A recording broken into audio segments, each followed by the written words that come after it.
Now, there are few sights more disgusting and depressing in equal measure than raw sewage being pumped into our rivers and seas. One of the latest incidents was at St Agnes in Cornwall, when the sea at Trevonan's Cove was turned sickening brown with human waste and other filth. All of that mess was completely legal. Such waste is supposed to go to treatment works, but the Environment Agency in England allows that when capacity is exceeded by heavy rain, water companies may dump the overspill into rivers and into the sea. Amongst the worst of the damage is that inflicted upon England's chalk streams. Described as the country's coral reefs, they are much rarer than that. There are only around 200 in the world, and 85% are in England. Paul Jennings is the chair of the group set up to protect one of those chalk streams, the River Chess, and he joins me now. Hello. Hi, Neil. Thank you for joining us. We showed some revolting footage there of sewage being dumped into the sea. Surely, in the 21st century, we are or should be a better nation than this in regards to our landscape. We should be, and every time we raise this and we bring it to the people's attention, the public's attention, they're horrified. I started campaigning probably about 20 years ago, and at that point it was village halls, WI meetings, scout groups and all the rest of it. You got to that bit where you said, and do you realise our chalk stream is being polluted by sewage? It would be that jaw-dropping moment. And that's jaws would drop. That's how long it's been going on. You've been trying to turn this back. It's been going on longer than that. So back to 1985, the government were actively suppressing any information about sewage discharges into the sea and into rivers, actively avoiding telling the public about that information. And that's the climate that we're sort of trying to move away from, because it's been suppressed. And behind that, you have people like DEFRA and the Environment Agency as well, not doing their hardest to solve the problem. But it's beginning to change. What's the point in having DEFRA and environment agencies if something like this is just happening, and not only is it happening, but governments after government after government obfuscates and turns a blind eye? It's a very good question. What is the point? There's some very good people in the Environment Agency. They do some really good jobs. There's some fantastic scientists gathering data, but their jobs are being undermined by lack of resources and also by senior management really sort of putting pressure on them not to ask too many questions. And the water companies who are doing this, they make plenty of money, do they not? They do. And they've been issuing dividends over the last 20 or 30 years. They've been making interest payments for the loans that they've put in place. So there's money leaking out of that system, have been for 30 years, which, I would argue should be spent on the infrastructure, upgrading what you've got. When nationalisation, privatisation went on back in the 80s, late 80s, early 90s, what the water companies were sold was effectively a rusty old Cortina. This wasn't top-of-the-range Mercedes. And they were left with this and had to deal with it and had to improve it. There was a very short period of time, I think, where there was a honeymoon and that was being taken on and it was being actively pursued. And then I think the water companies realised that they weren't being looked at too severely. DEFRA weren't qualified to sort them out. Ofwat, the regulator, didn't really understand how water companies worked. And as a result of that, they were given free rein.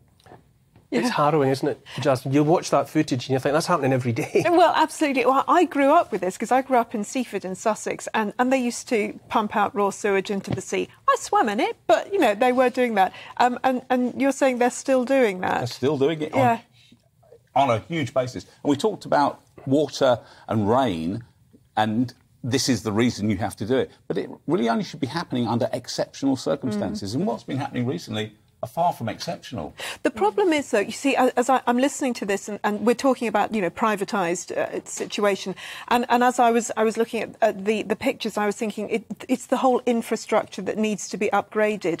So you think, should we nationalise it? Would that help it? And there's a sort of a constant question, privatisation, nationalisation, both are useless, it seems to me, honestly, in whatever you look at, whether it's trains, whether it's gas and electricity, whether it's, water.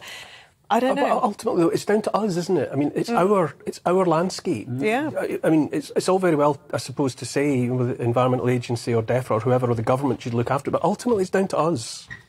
And the reason that we're seeing this and the attention has been focused on this is down to groups like ourselves, Fergal Sharkey, for example, a great advocate for resolving this problem. And there are groups around the country, the River Wharfe, the Lark, the Ivel, those sorts of places. They're making it known that this is happening. And public opinion is changing things. Yeah, well, I was going to say that does seem to be, frankly, the only thing that is going to do it. Because if DEFRA is not doing what they should be, if the government and certainly the companies, as you say, you know, if they're not actually forced to do it, why would they do it? But we, the people, it sounds, we need to get in there and go, clean it up or else. You know, Laura, it feels like inadvertently there's a theme running through the show tonight. You know, again, I come back to you mentioning the way in which we ought to feel connected to the landscape, and I suppose it comes down to that, doesn't it? We need as individuals and collectively to take responsibility for our nest. Definitely. I mean, I feel very connected to our rivers. I've got a couple of local rivers I like going swimming in. I'm now going to have to check whether any sewage gets released into them. I thought I only had to worry about water spiders getting into my ears, but apparently it's sewage. The thing is, you know, we, the people, do care about it. And in fact, we're very well trained by our government into a form of ritualised subservience to the environment. You know, we're sorting out recycling into different bins. Don't know if that does anything at all. Paying 10p for our bags, you know, so we don't use bags. And then at the same time, we've got the government knowingly chucking sewage into rivers. It just makes a mockery. You know, all the care seems to run in one direction and not the other. Talk about the chalk streams, please. So just describe them. These chalk streams, when they are running properly, when there is no sewage going in, when there's no runoff, because it's not just sewage, we've got arable runoff coming in, urban runoff going in as well. That's all pollutants. But when they're running well, I mean, like today, even though it was raining quite hard today, they were glorious. Sparkling, crystal clear water, gravel bottom. There's an image there. There's an image there. And that's in an urban environment, which is fantastic. What is it about them? Why are they this unique and exceptionally rare prize? The water comes from a chalk aquifer, and that chalk aquifer filters out a lot of the impurities, and so what you get coming up into the river is really clean water. And as a result of that, things like grayling, brown trout, in the past, crayfish, but beautiful plants like ranunculus, which is like a little bobbing white plant that sits in there with lovely fronds of green, and the colours are just stunning, absolutely stunning. But unfortunately, so often we have these sewage discharges, and what happens? They get knocked back. But these things are happening so frequently now, they keep getting knocked back. They can recover, but if they get knocked back so regularly, you struggle. And if you get hit so many times, there will be a time when you say, you know what, I can't get up anymore. We're back to beauty again, aren't we? Really? You know, it's beauty against industrialisation, against a lack of care, really, I think. So it does sound that, as you say, the groups are doing it, government's doing nothing, says surprise, but groups need to force the government and the private companies to do something. You know what, I think there is a bit of a change in attitude from the companies. They now understand that there is an issue and there is a public resentment. Or they can no longer ignore it, at least. No, we have, you know, they're monopoly providers of sewage and water supply. So we are stuck. But if we make enough noise, they have consciences, and you can see that they're changing their attitudes, and help is beginning to happen. So that to me is the one encouragement I will take from it. But if we waited for government, DEFRA, Environment Agency, we'd be waiting forever. I think we've got images, actually, of sewage running in your river, in the River Chess. So that's urban. That's urban discharges from a drainage system which isn't coping any longer. And that should be crystal clear. Well, you can see on one side it is. So you've got one side is absolutely crystal clear, on the other side it's the colour of hot chocolate. And that ain't no chocolate. And that ain't no chocolate. And is the government on side yet? Slowly. There are certain parts of the government, certain individuals within government making lots of noise about it. But are they fully on board? Not yet, because I think they fear that there's a big bill out there waiting to be paid, because you, the government, sold these companies into private hands, and you can't just walk away and say, well, actually, it's not our responsibility anymore. So I think there's a concern. So is it a right time to be asking government to help? No, there's so many other things going on. I can't see them rushing to.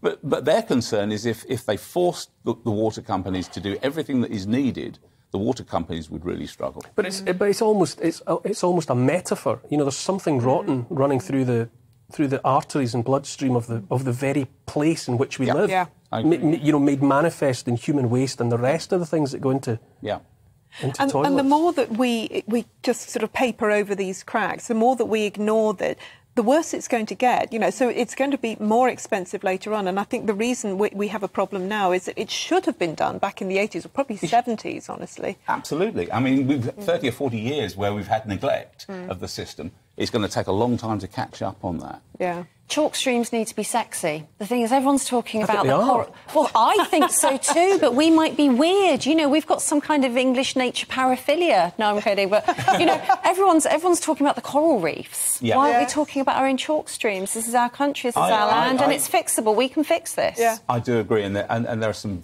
fantastic cameramen out there taking some beautiful pictures, and you will fall in love with them if you You've got see me it. excited about crayfish. You see, you only have to mention something that I think is delicious that's in the river. Oh, we've got to look after the crayfish. Oh, yeah. And the trout. I'm afraid that's past. Our native crayfish are almost extinct. The very idea, though, that there are only 200 or so of these natural wonders on the planet, and 85% of them are in England, and we're flushing the toilet into them. It just says something profound and deeply depressing. Yes. It is. Well, it's always a useful thing to have, a river, if you need to deal with sewage. Because if you've got an excess... I mean, one of the things, of course, we do get, on the positive side, is we get the clean effluent, which means that when we have a dry summer like we've had this year, we do actually have flow in the river.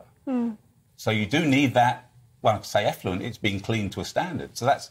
You know, that One of the things... We're going to have to leave it there, Jazz. We can hold that thought. Paul Jennings, Chair of the River Chess Association, thank you very much. Thank you. It was very enlightening and, if depressing, at least it's drawn attention to something so important.